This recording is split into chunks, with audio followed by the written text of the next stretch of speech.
right? Yeah, Merry Christmas. Hey, since I have you, how has this whole process been for you?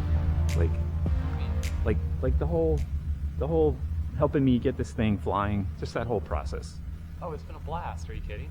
It's been like the most fun. I mean, being away at like college and stuff, being away for like, 6 years, it's been nice to be able to come back and have something to come work with you and do stuff like together. And it's been a lot of fun seeing you get it flying and stuff too. I just like working around airplanes, so it's also just a blast doing that. Yeah, that was obviously Parker's voice on that first flight when he was down on the ground. That was pretty exciting for both of us. It was a good day, and now, as you know, we're working through the flight testing phase. And so the objective for today is, last time out, there was something about the solar charger that I had in line between the Genopod and the aircraft battery system that was just, I think maybe it was the fact that when you're in the pattern, the throttle is so varied, your speeds are so varied, that it was just not able to lock onto whatever it needed to lock onto to have a steady signal. So it was not letting anything through. So we've gone to a direct wire situation now, where we're just wired directly. So we'll be testing that today. Once I get up, kind of cruising in the pattern, I'll flip the switch on. We'll see what happens, and hopefully I'll be able to see the voltage rise. It's probably going to be, I'll be taking off. More than likely, it's going to be around 12.8 showing with it loaded, and we'll be looking for something around 13 something, I would guess. So we're going to do that, and I think there's going to be too many thermals today to check the BSI test again. Yes. Once I get up there, I mean, we were observing some birds that were thermaling, kind of, in your mind, you're like, man, I wish I had my RC glider right now, because I'd be right up there with them. But we're going to fly this instead today, and yeah, everything looks good. We've got our pre-flight done. We did have to make a couple of adjustments to the control stick. It had just loosened up a bit and had a little side play. We took care of that, and then the brake lever needed to rise a little bit, and we put a shim behind it so we could get a little bit tighter. Just little things like that kind of happening, which are completely normal, of course. You just have to be watching out for them, especially during this flight test phase. And let's see. Yeah, so that's kind of the plan, just to get some pattern work in, and just continue to work on smoothing out these landings. And at the same time, we'll get this Genopod tested, and hopefully we get a thumbs up. And as you know from the last video, the intercom is working great. You can hear me now speaking, which is awesome. And I think I'll probably turn that up a little bit today, because I had to boost the volume in post when I was editing, so I'll change that. And yeah, so I'll just stop rambling now, and we'll get on the flying. Okay. All right. And Tower 4 Delta Tango is ready to go, runway 6. 4 Delta Tango, Foxtrot, runway 6, clear for takeoff, wind 050 at 5. Clear for takeoff, 364 Delta Tango, and I'm going to stay in the pattern. 4 Delta Tango, roger, you prefer right or left traffic? Left traffic. 4 Delta Tango, make left close traffic, runway 6. Left traffic. Left traffic. Runway 6, 4 Delta Tango.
Tower, 4 Delta Tango, I'm going to have to put her down here.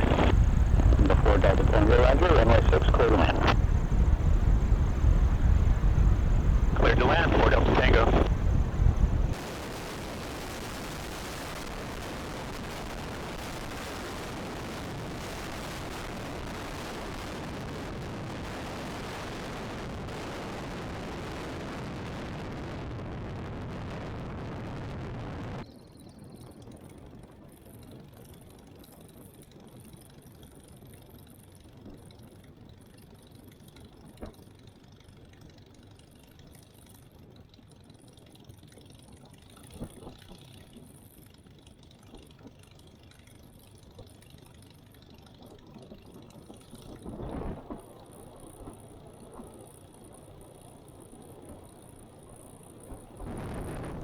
So I wanted to talk a little bit about what you just witnessed here in this particular landing and this aborted takeoff. Number one, this was not a bad thing to practice, actually, for me to transition from taking off to actually landing, especially at my airport where I've got 7,000 feet and I was about 50% down the runway, so I had about 3,500 feet left to go, maybe a little bit less. But we had a lot of rain, which is unusual for us recently, and so there was quite a bit of moisture in the hangar. So my first thought, the engine just wasn't, it just didn't sound like it was running the way it should be, and so I aborted the takeoff. And once I got on the ground, I started thinking, well, let me back up one step. I'm processing what's wrong when I should just be focused on landing. And you can see, the landing was not the sweetest, and I had to, had to be really quick on my feet because I didn't assess the fact that I had a little bit of a left crosswind, and so I came in a little bit sideways, not sideways, but the tail was a little bit to the right, and I had to make some really quick corrections in order to get back on track. And I didn't get the tail planted like I should. I guess there's a lot going on at this point because I've just aborted a takeoff, and so I shouldn't probably be too hard on myself, but I do want that landing should have been a lot better.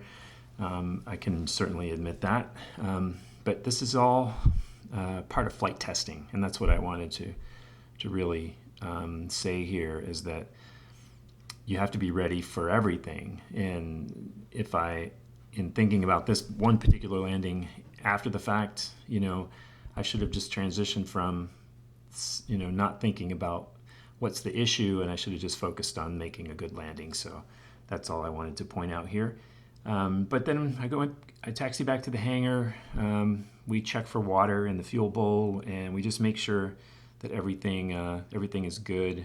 And what the assessment at this point is that the engine's just breaking in, and I'm at the 10-hour mark, and so I've leaned out the engine to where I get the right exhaust gas temperature. And Scott did tell me that at some point, if the engine started to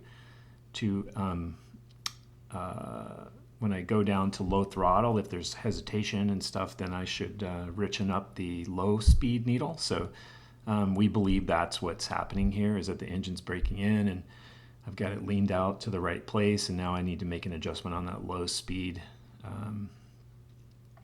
needle. So anyway, I just wanted to point that out, and I'll just continue on with the video here.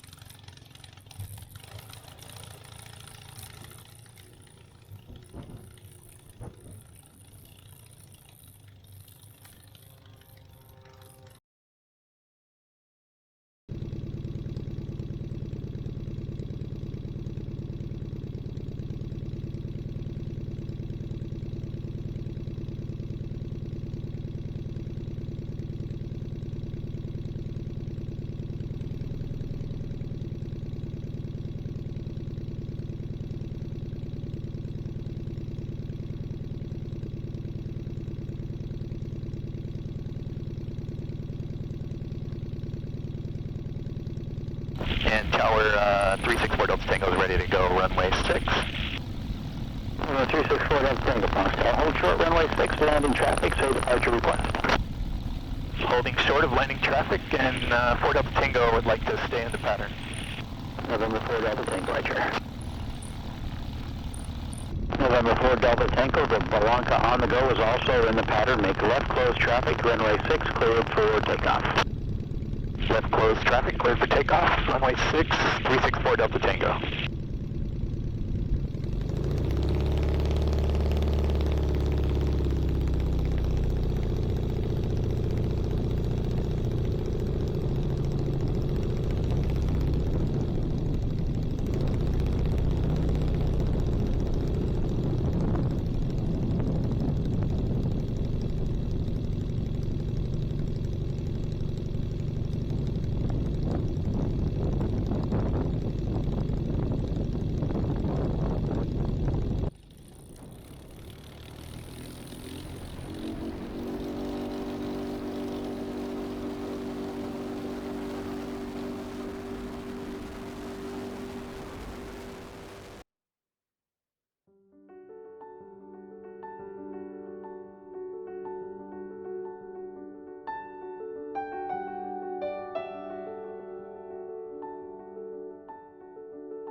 All right, so that was another good day of flying.